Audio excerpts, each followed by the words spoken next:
The harsh fluorescent lights of the Apex Dynamics lobby buzzed with an irritating hum, a sound I had ignored for 2 decades.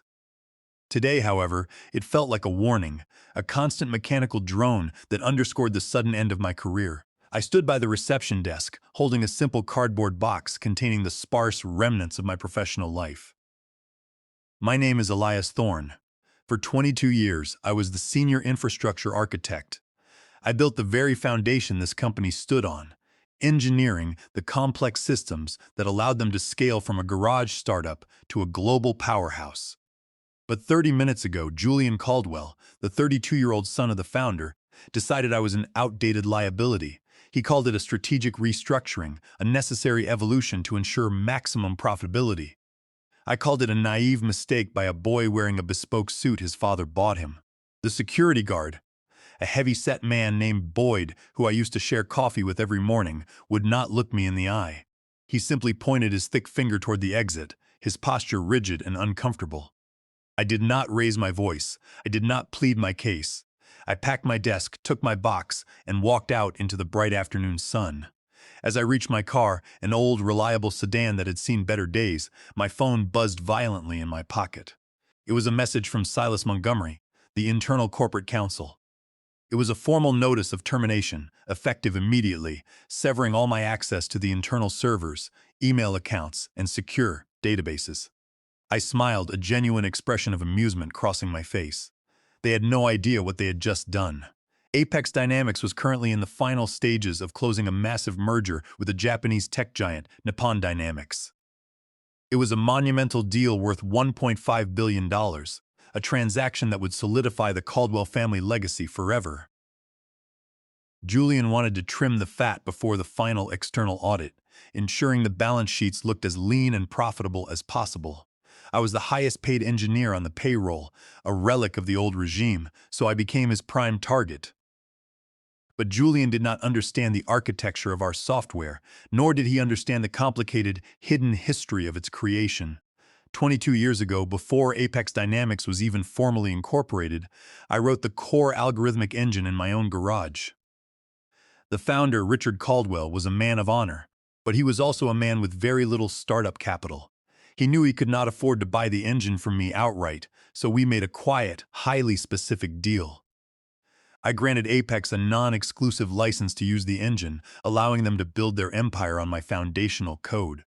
The contract stipulated in unambiguous legal terms that if I were ever terminated without cause, the license would immediately revoke, and all rights would revert exclusively to me. By locking me out and firing me without a valid reason, Julian had just triggered the revocation clause. Every single piece of software currently running on Apex servers was now in violation of Title 17 of the United States Code, Section 106. They were committing copyright infringement on a massive corporate scale. They were using my intellectual property without permission, and the upcoming rigorous audit by Nippon Dynamics would require a crystal-clear chain of title. I drove to my favorite local diner, ordered a black coffee, and opened my laptop. I drafted a very polite, extremely precise email to Silas Montgomery and copied Julian Caldwell. I formally requested an emergency board meeting the following morning to discuss the critical intellectual property discrepancies regarding the upcoming merger. I knew Silas would immediately investigate the claim. I knew he would dig into the physical archives, dust off the old legal binders, and find the original contract. I knew he would realize the catastrophic error they had made. I took a sip of my coffee, savoring the bitter, roasted taste. Revenge is not about shouting, it is about patience and precision. The next morning, I arrived at the Apex Dynamics headquarters wearing the exact same worn-out suit I had worn the day before. The receptionist, Chloe, looked shocked to see me walk through the automatic doors. She nervously picked up the phone, her voice barely a whisper. A moment later, Silas Montgomery appeared from the elevator bank. He looked incredibly pale, his tie slightly askew, as if he had not slept a single minute. He escorted me to the main executive boardroom without saying a single word.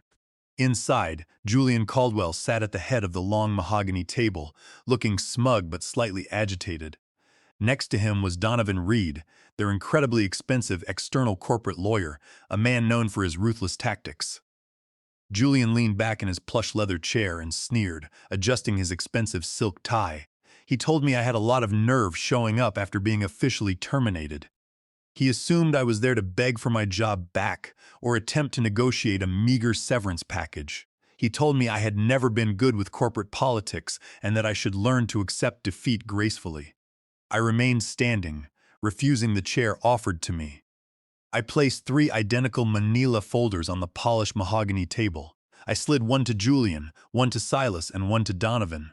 I spoke calmly and deliberately, ensuring my voice did not waver. I told them that as of yesterday afternoon, Apex Dynamics was operating an unauthorized, pirated version of the core routing engine. I cited Title 17, Section 106 of the United States Code, detailing the specific nature of the infringement. I explained that because I was terminated without cause, my original licensing agreement with Richard Caldwell had been instantly revoked.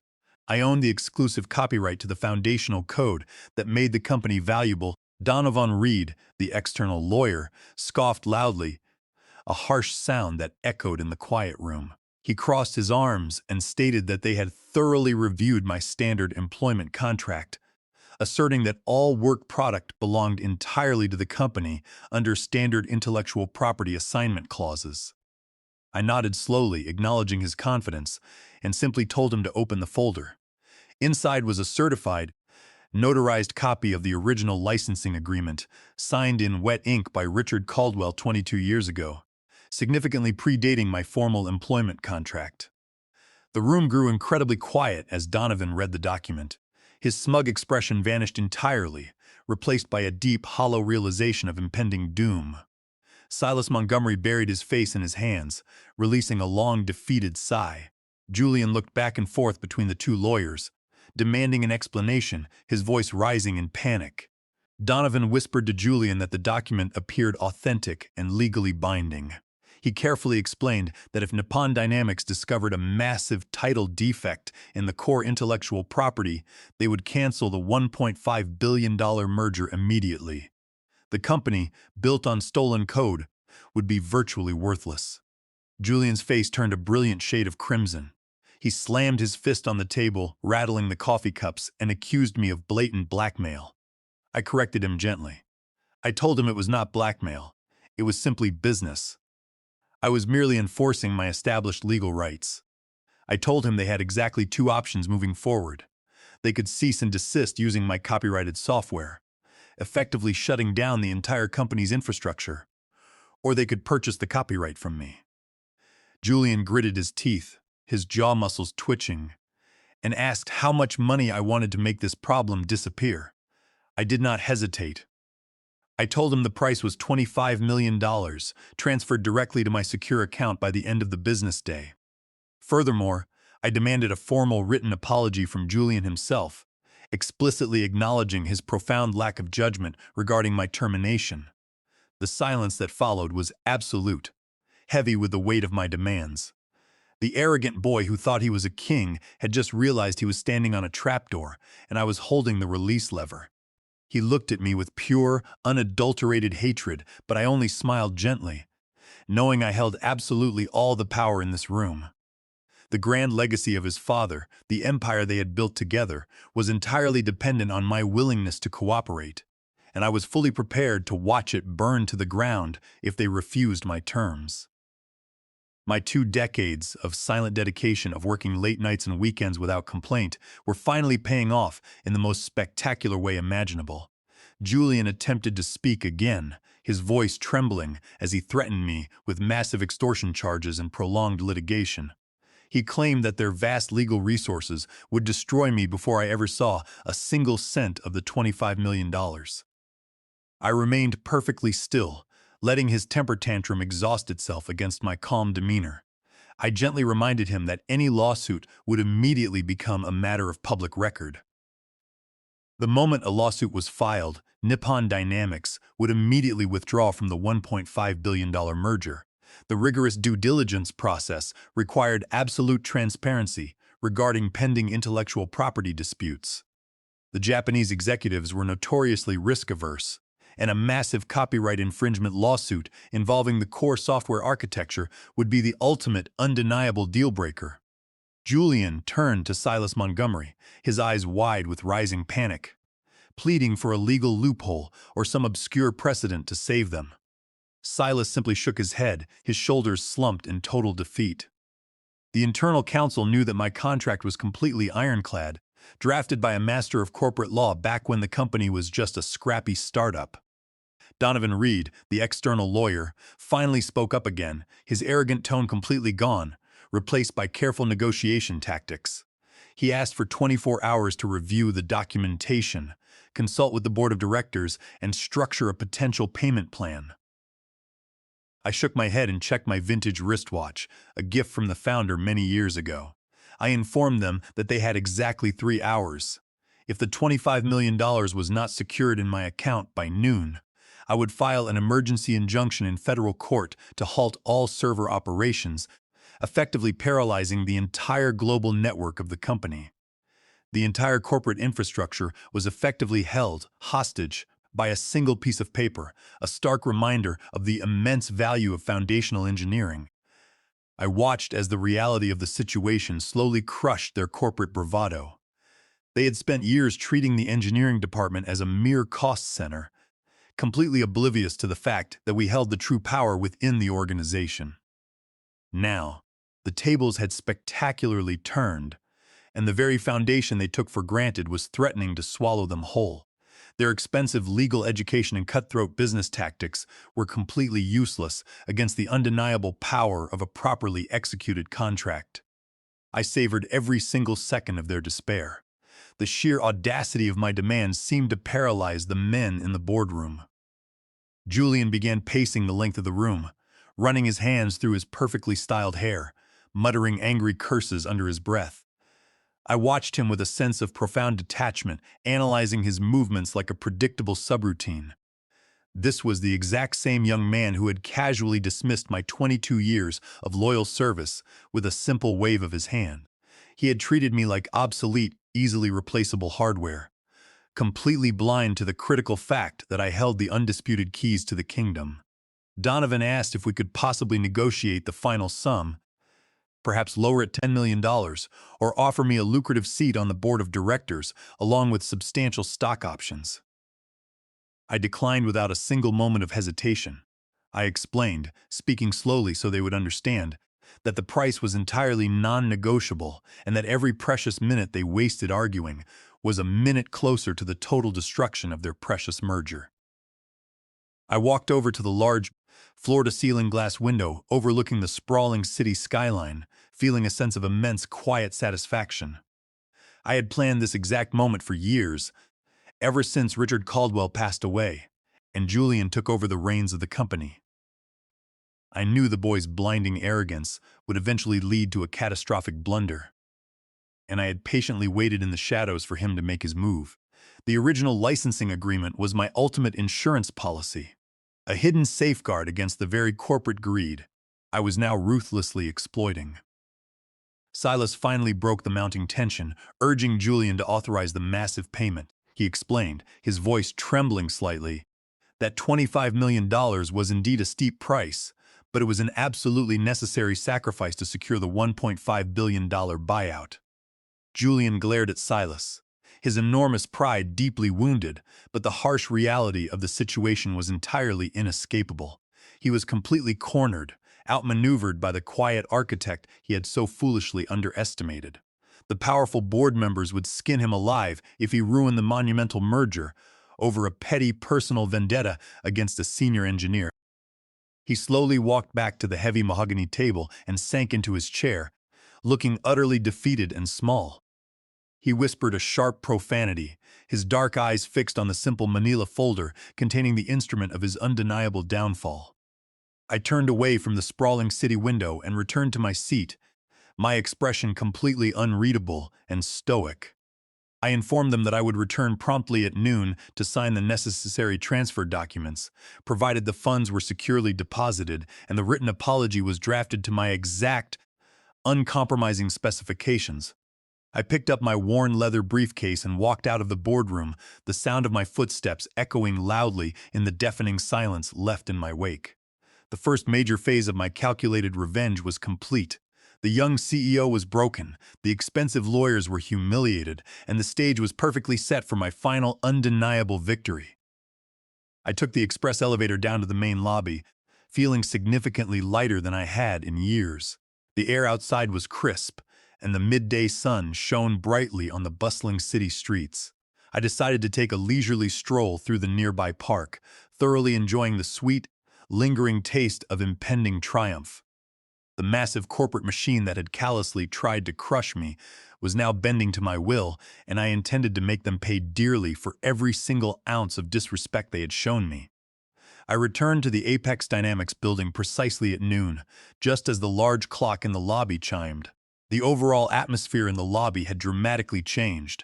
The receptionist, Chloe, gave me a cautious, respectful nod, clearly aware that a massive storm was raging on the top executive floor. I bypassed the main security desk, no longer needing a plastic badge to command respect from the guards. I took the elevator directly to the executive suite, my posture perfectly straight. When I entered the boardroom again, the air was incredibly thick with tension and the bitter smell of stale coffee. Julian Caldwell was absent, likely hiding in his lavish office to avoid the intense humiliation of facing me again. Silas Montgomery and Donovan Reed were hunched over their laptops, typing furiously as they finalized the paperwork. A thick stack of legal documents rested heavily in the center of the mahogany table. The sheer magnitude of the impending disaster hung heavy over the room, casting a long, dark shadow over their expensive suits and polished corporate personas. I could almost hear the frantic calculations running through their minds as they desperately tried to find a way out of the inescapable trap I had set for them. Every single one of my previous warnings, all the times I had advised against cutting corners on infrastructure, flashed through my mind like a highlight reel of vindication. They were about to pay the ultimate price for their profound ignorance and unyielding arrogance. The air conditioning hummed steadily, a mechanical counterpoint to the racing hearts and sweating palms of the executives sitting across from me.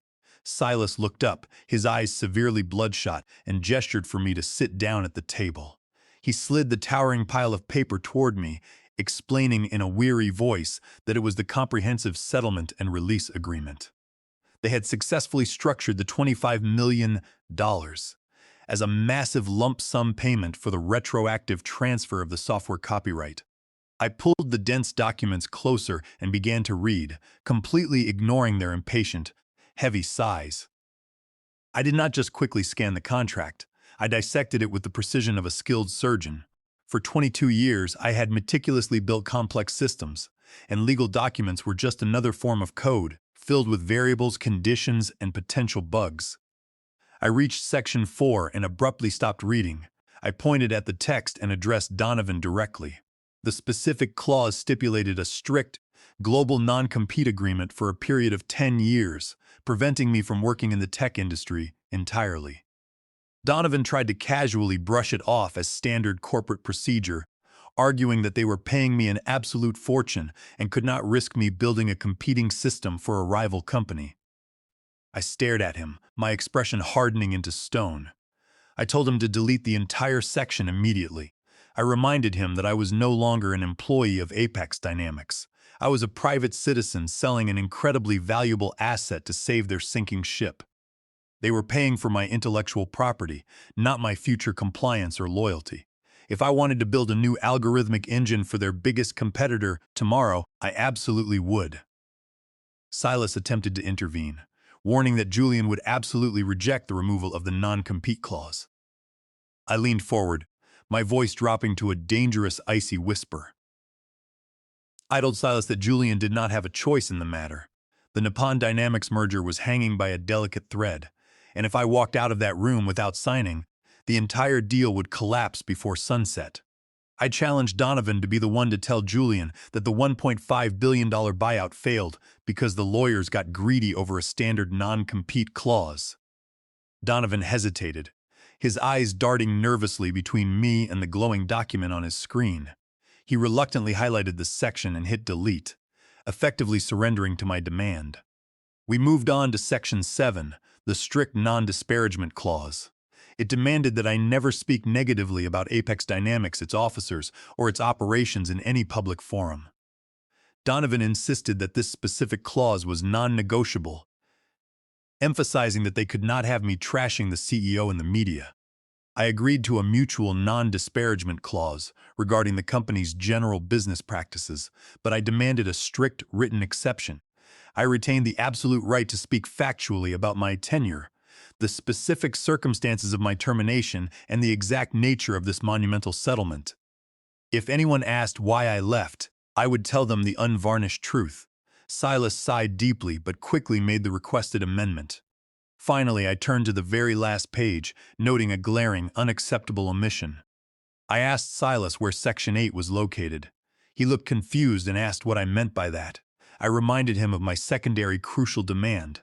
I required a formal written apology from Julian Caldwell, signed in wet ink, acknowledging that my termination was a profound error in judgment and expressing sincere gratitude for my 22 years of service. Donovan groaned, rubbing his temples in utter frustration.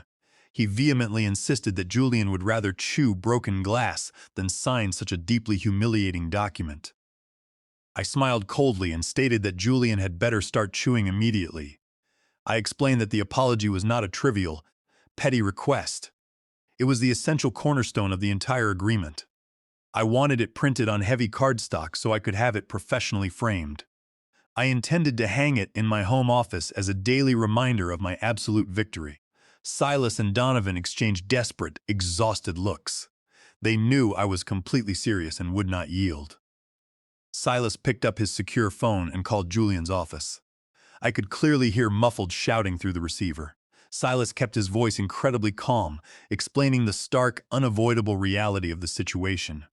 After a grueling, incredibly tense 10-minute conversation, Silas finally hung up the phone.